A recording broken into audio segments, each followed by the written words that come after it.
Hi friends, मी रिया. आज सकाळी सकाळी आईने मस्त असा ढोकळा बनवला होता नाश्त्यासाठी. आम्ही सर्वांनी ढोकळा खाल्ला. त्यानंतर मी आंघोळ वगैरे केली. आज हेअर वॉशसुद्धा केलं मी. मग आंघोळ झाल्यानंतर मी देवपूजा पण केली.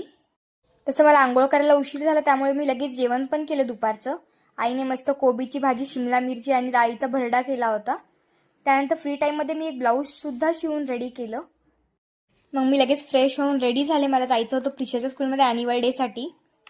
मग मी आणि प्रिशा लगेच निघालो स्कूलकडे जाण्यासाठी. तसं मी त्या स्कूलमध्ये होती, त्यामुळे माझे सुद्धा फ्रेंड्स मला बोलवत होते. मग आम्ही सर्वांनी थोडा वेळ प्रोग्राम वगैरे पाहिला. प्रोग्राम खूप मस्त कंडक्ट केला होता. छोटे छोटे मुलंसुद्धा खूप क्यूट असे रेडी होऊन आले होते स्कूलमध्ये. त्यांनी खूप छान छान डान्स वगैरे परफॉर्म केला. मग मी स्कूल बिल्डिंगमध्ये पण चक्कर मारली. तसं स्कूलमध्ये खूप चेंजेस झाले आमची बॅच पासआउट झाल्यानंतर. आणि माझ्यासाठी सर्वात मोठी गोष्ट, स्कूलच्या मेन बॅनरवरती माझा फोटो होता ॲज अ स्पोर्ट्स चॅम्पियन म्हणून.